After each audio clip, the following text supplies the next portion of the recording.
You know, HP are post-crisis. They're looking around. They want to bolster their business. It's not going so well for their own business. They feel a bit out of the race in terms of more modern and contemporary software and technology. And they're looking around for something. They see autonomy, but and you bring this out in the book. There's a bit of, I'm not sure confusion is the word, but disagreement or uncertainty at the top of HP as to what they should be doing, and someone drives it, and then there's a bit of backtracking. Can you talk us through that a bit and how that came about? So the HP acquisition of Autonomy is a mess. I think it's fair to say, in a very non-eloquent way. This is a hardware business that is, as you say, casting around for a software company to try and expand into the new bright world of software. Mark Andreessen was on the board, and he famously coined the phrase "software is eating the world." Leo Apotheker was the boss at the time, the latest boss, because HP had cycled through a number, and he and Mike Lynch met and got on very well. Leo was German. And so I wonder if there's a sort of European understanding there between the two. And Autonomy had long been talked about as a takeover target. And Lynch actually hired a banker to sort of shop it around a bit. But immediately after the sale, Leo Apotheker was fired. So the person who was going to, who made the decision, essentially, had gone.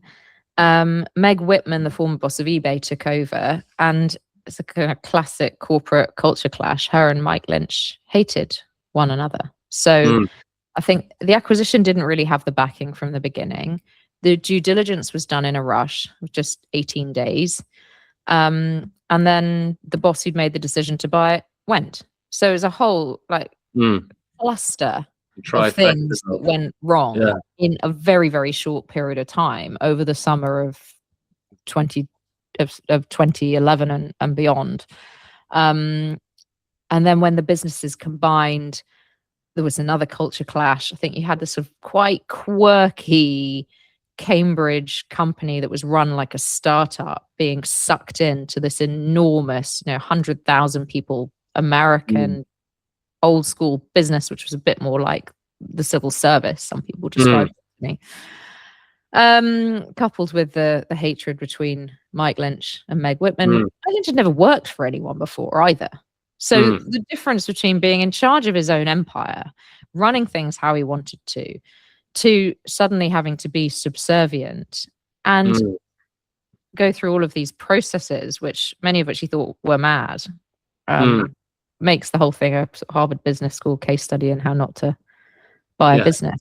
It doesn't, it doesn't end well for anyone, right? It doesn't make HP does not look good at the end of this story. They may have won the civil court case in London, but they definitely don't come out with their reputation intact. No, absolutely. I would agree with that. So they go through this. They do end up buying it. All of these changes happen, but then they come back and they say, hang on a second, this was missold. But all the people who were involved in the due diligence are now moved on. Is that right? Yeah, the whole thing's a mess, really. So there was a whistleblower at Autonomy before the HP acquisition. After the acquisition, Mike Lynch eventually got fired by Meg Whitman for the company, for Autonomy not hitting his numbers, but more than that, not warning her that they weren't going to. And she just sent this excoriating email about how mismanaged the company was, and ripping him to shreds. So he left the company with a number of his executives, but then a number of Autonomy's original staff members stayed. And one of those came forward as a whistleblower to talk about what was going on in the accounting. And it was that which sparked HP looking into Autonomy's numbers and then coming out with this nuclear accusation against Lynch, which was so big at the time that they called number 10 to warn them it was coming before it was announced, because Autonomy was such an important British business. So they accused Mike Lynch and his, well, at the time, sort of his executives of having inflated the numbers to try and get a bigger premium for the business. Which was where the all the litigation started. And then, again, I'm conscious of the time. We'll probably talk for 3 more hours, but we get into the litigation period, and presumably, like you said earlier, HP might be hoping for a settlement.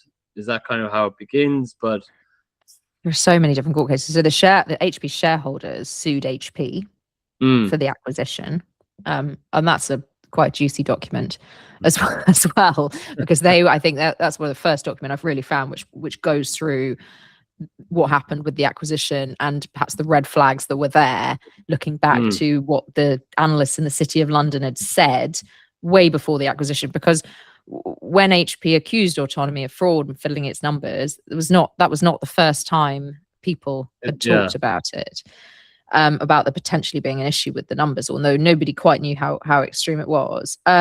So it started with the shareholders, and then the DOJ got involved. HP sued in London, and so you've got this pincer movement really of a criminal investigation in the US, and then this civil trial in London. And it was all of the fact finding of these things just bubbled away. And then the trial started in London in 2018. So it kind of all takes a very long time. And meanwhile, Lynch, who obviously left HP a long way behind, started a fund called Invoke, where he started investing in British AI companies, one of which was Darktrace, which would go on to be tremendously successful and sell for billions to a US private equity firm. Another one called Feature Space, which is recently sold to Visa, and another one called Luminance, which is a legal AI firm.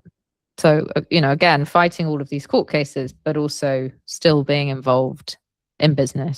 Very much the opposite of you could expect somebody to retreat and lick their wounds over this. Yeah. But no, it's that sort of fighting spirit that we've been talking about. The fighting baseline is still there. Yeah. And then the London case goes against him. He gets extradited. He's now in the US, separated from family. He's been given, he was originally told he'd have, a nice suite somewhere, and then that gets rescinded. Well, he thought he was going to be in New York with his lawyers, and he got to San Francisco, and the judge said that he was a flight risk because he'd been fighting extradition for such a long time. I think the judge was irritated, and so said he had to stay in California and hire bodyguards who'd be willing to shoot him if he ran away. So it was a bit of a scramble. That's quite, you lay that out pretty, it's kind of tragicomic in that he has to pay for his own bodyguards, and also, they can shoot him. So he's paying for these people. His legal team had a real kerfuffle trying to sort that out. People. And then he ends up kind of befriending them, He gets very, very pally with one of them in particular. And then at the same time, Stephen Chamberlain, his co-defendant, while Mike Lynch has rented a house in Pacific Heights, a big mansion, Stephen has got a small Airbnb flat. And he was, as I say, running the accounts department in Cambridge, and had not fought extradition and had been back and forth to the US for various pre-trial hearings. But there they were, two men together for this extraordinary trial, which some people have described as Silicon Valley's biggest fraud trial. Yeah. And this is kind of the interesting thing. And then Shushavan Hussain is also, he gets sent, I think, to prison for 6 years. Yes. But equally, and this was, I guess, what I was referring to earlier with the loyalty aspect, is Hussain and Chamberlain, and I don't know how much of his loyalty and how much of it is, they don't feel anything wrong has happened. They don't feel Lynch has done anything wrong, and they equally kind of dig their heels in to the point of saying, I'm not going to settle, I'm not going to admit guilt here. And that plays in the favor, it seems. Is that fair? Yes, so Shushavan Hussain as you say, was found guilty and sentenced to prison. But I thought it was very interesting that he did remain incredibly loyal to Lynch, and after he came out of prison, actually helped to advise Lynch's lawyers on the case. By the time that this trial rolled around with Stephen Chamberlain and Mike Lynch, it was the third time that the trial had happened in many ways, because you had the trial in London, albeit a civil trial, but the same witnesses. So Siobhan Hussein's trial, same witnesses, and then the same again. And so his lawyers, Lynch's lawyers and Chamberlain's lawyers, were very well prepared, having gone through these 3 trials. And you're right, Siobhan Hussein always maintains his innocence. And Stephen Chamberlain wrote these very powerful diaries, and there are some extracts in the book about how he felt he had done nothing wrong as well. It's a difficult one, because the evidence points very strongly the other way.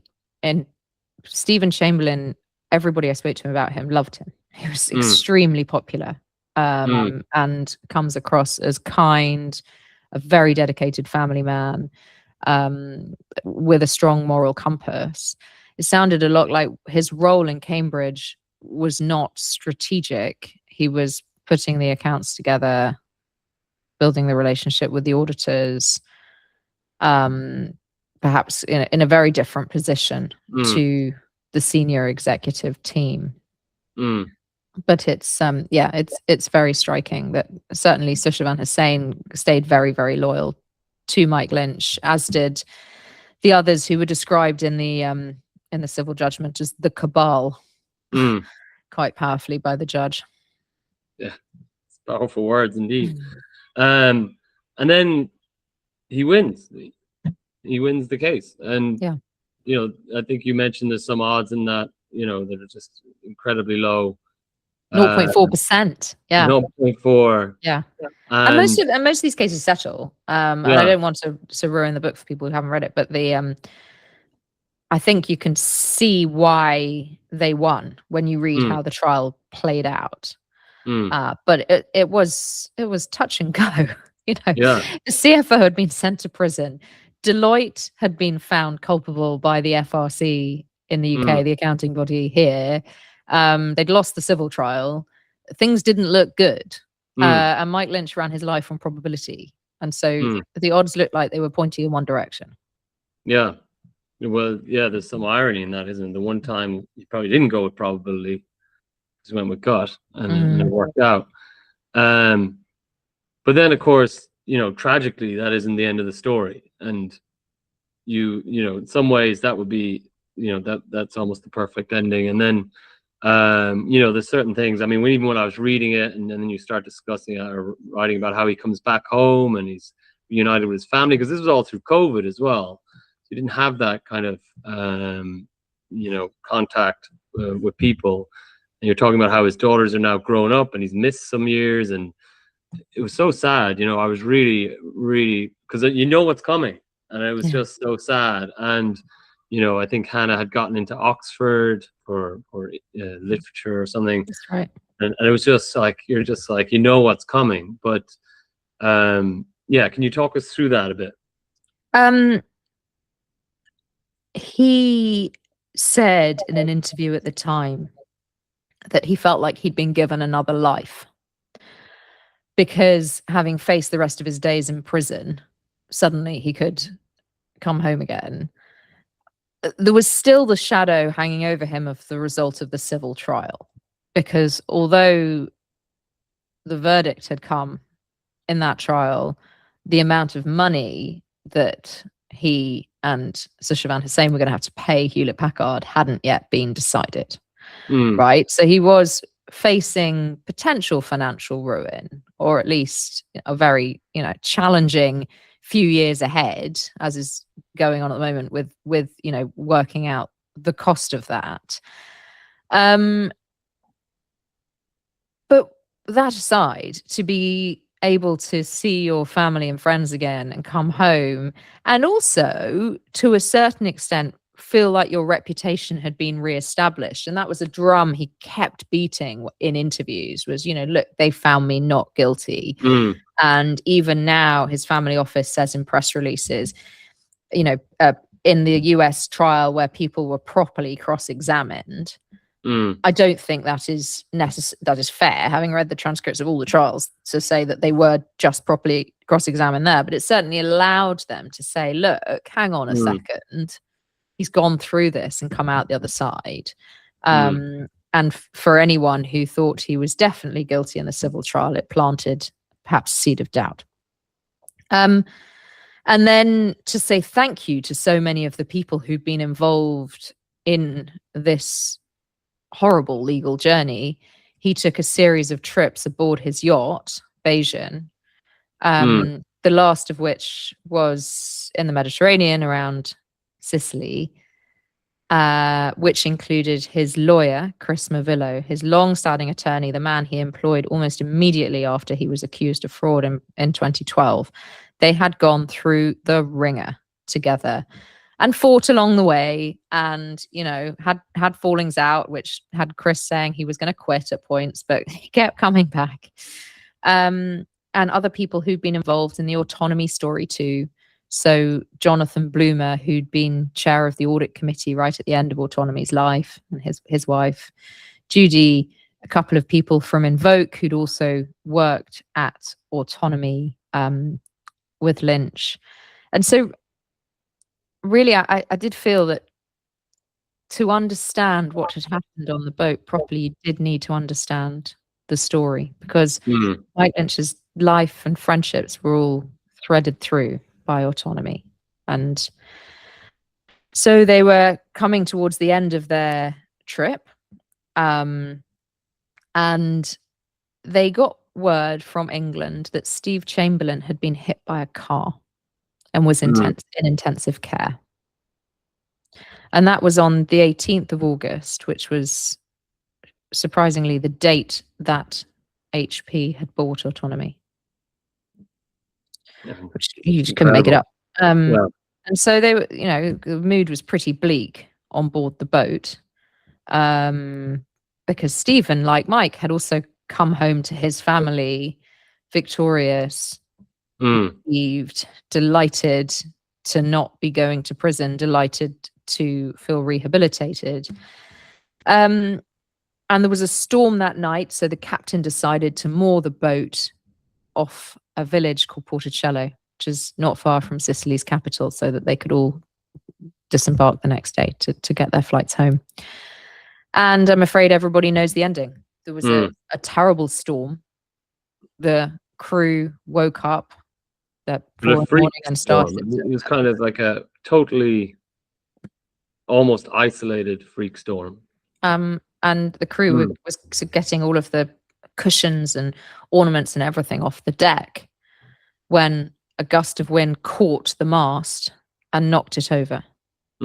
Angela Lynch's wife was on the deck talking to them about the passengers' taxis for the next day and whether everything was still going to be able to go ahead given the storm. And so the people were knocked into the water. And I'm afraid 7 remained below deck, including Mike Lynch and his daughter Hannah, Chris Mavillo and his wife Nada, Jonathan Bloomer and his wife Judy, and the chef Riccardo Thomas. And I mean, many people will remember the press coverage and the aftermath, but just awful as over the next few days the bodies were recovered. And if anyone's interested in more on this, the BBC recently put a documentary together which doesn't talk about Mike Lynch really at all, but is just on what happened to the boat and with the storm that night. Yeah, because again, and speaking, to your title, is it's so improbable. Again, another incredibly improbable thing, and it's completely tragic. And then, of course, Stephen Chamberlain as well passed away from his injuries not long after. Awful. And so many people, wanted to find a conspiracy theory in this. I couldn't stand anything up, but there were stories flying around the internet, as you can imagine. Yeah, Yeah, I that mean, it's they'd been kind of, murdered by someone who was, involved in the yeah. trial, or they had some information, that some British secrets that people wanted, or Hmm. but that to me seems completely improbable. Yeah, yeah, and I think that, well, it certainly comes out through your book that it's just, again, just improbable coincidence of a tragic kind. Mm. And so where is it now? And then that's kind of where you come into it, isn't it? You're starting to try to build this picture after that event.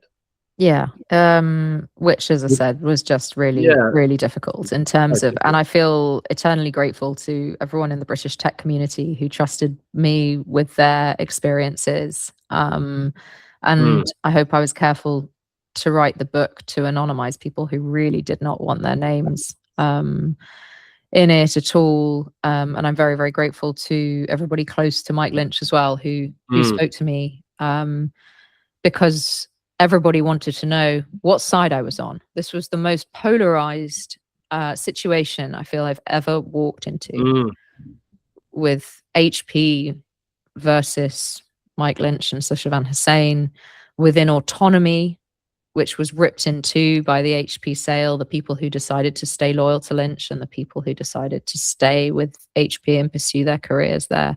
It really was very, very fraught and very, very difficult. But, I was lucky to be supported by two brilliant colleagues, Sarah Trina and George Piliotis. My father worked in M&A in the city and was good enough to come out of retirement and do a lot of casting his eye over the accounting, but also over the various prospectuses. But yeah, it was a difficult, emotionally fraught book to write, and I hope that the final product does his life justice, and at least sort of, as I say, try to be balanced in a which it could not, in a very emotionally fraught time. Yeah, I think it's a very emotional story, and I think you've done a great job of bringing that out and bringing out the balance as well, and trying to build a picture of what is that, like you said, a multifaceted, complex person, and situations and everything. So it was a great job. No, thank you. I'm conscious of time. I don't know if you have a few minutes. There's a few questions. Yeah, of course. Come through. I probably should have picked them up earlier as we were talking about these topics. But one was around the acquisition, and maybe you might need to get your father on. But no, that's good. What were the degree of differences in accounting practices? Oh, that's a really great question. Yeah. I mean, this was something that Lynch brought up time and time again. I think you can cut through that as an issue, because that was a problem more, I think, when the businesses were integrating.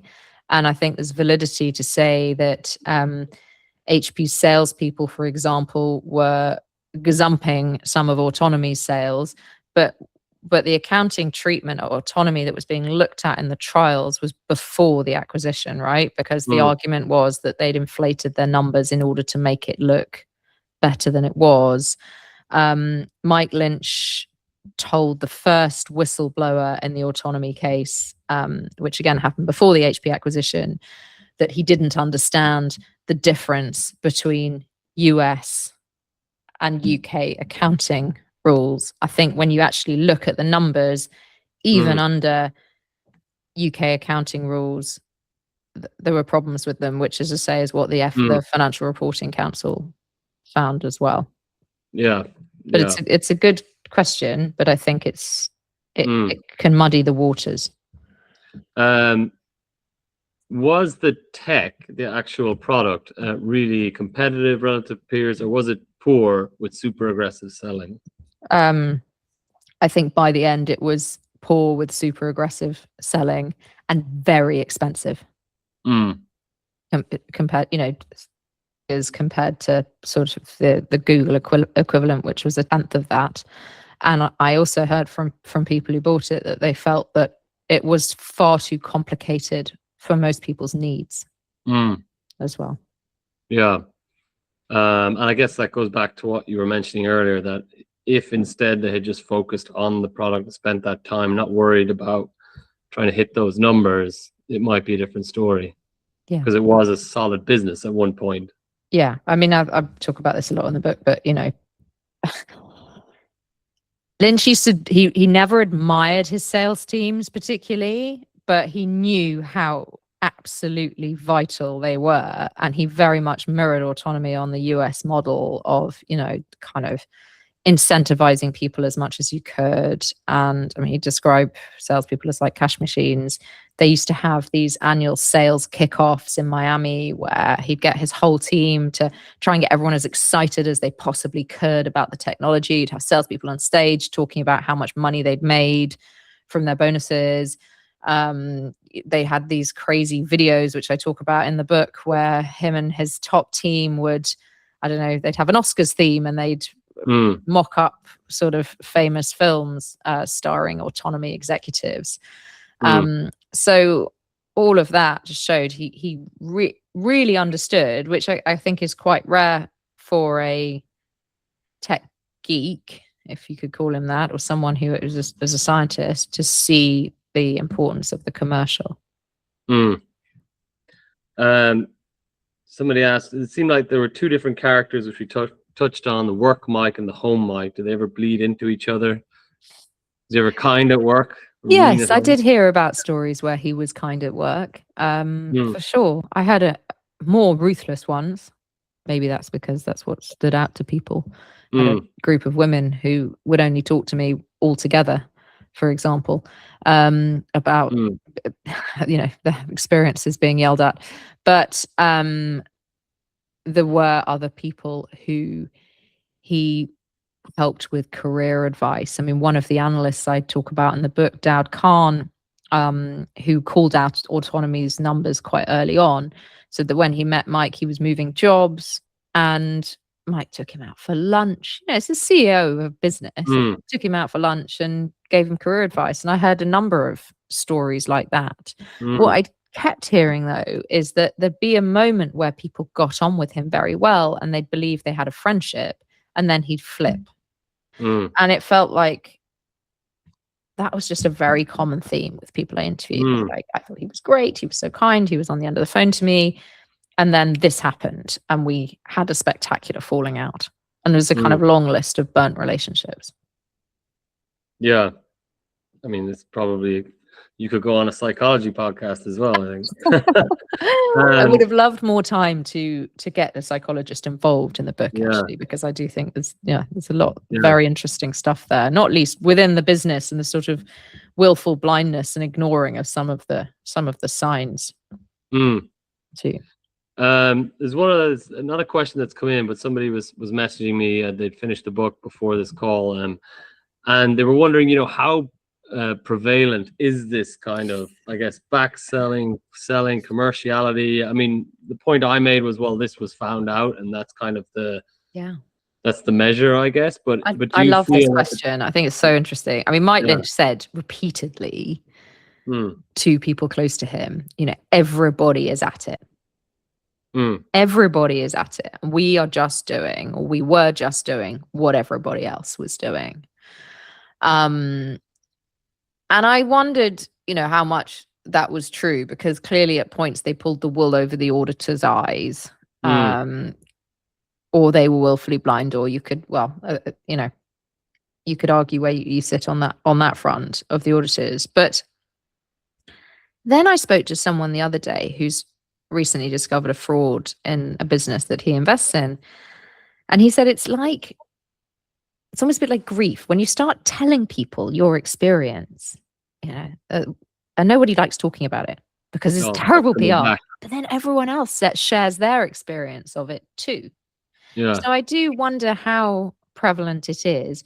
You hope that the checks and balances we have in place for public businesses certainly mean that companies like Autonomy that people are putting their pensions into, for example, are, you know, these sorts of things aren't going on, but it does make you wonder. Yeah. And in today's age, I mean, this is nearly 20 years ago, and that piece never changes, but it's, we've got AI companies flying up and all sorts of things going on. Well, yeah, I think in the Usually private when sector, times for are sure. good and past, that Yeah, I think, and it also makes me think a lot about whistleblowers. There are two key whistleblowers in this case. One who came out before the HP sale and got paid off, got paid to go away, and he ended up testifying in the US criminal trial. And then another one, who was at Autonomy as a lawyer and then came out, and actually neither of them got treated very well. And I do wonder, when you talk about how prevalent this is, it is really hard to speak up. It's if you depend on a business to pay your wages and put food on the table for your family, and it's your job, it is really, really difficult to put your hand up and say, I think there's something wrong here.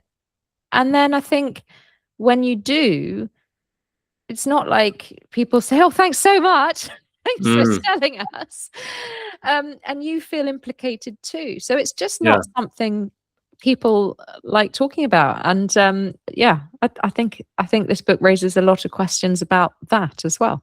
Yeah. And I think in the US, haven't they tried to deal with that a little? You get if there is kind of a fine brought or something, you get a sizable portion of it. But that was brought up against the whistleblower in the Autonomy trial. Oh, really? Greg Hogenson. One of the arguments the lawyers made was that he was only speaking up because he wanted a payout. You can't win. So it does make you feel like you can't win. They were trying to make him look very mercenary and question his motives. Yeah. Yeah, it's a very interesting thing. I mean, the last session we did was with on the Wirecard, and it's a similar story. The whistleblower actually was not even a whistleblower. Somebody who started raising concerns internally was booted out, and their whole life was turned upside down. Ended up being their mother who whistleblew because they didn't think it was fair. Amazing. That shouldn't happen, right? That's not the system you want, particularly as you say, if your pension or whatever is in it. And lives are depending on it. So anyway, we won't solve that today, unfortunately.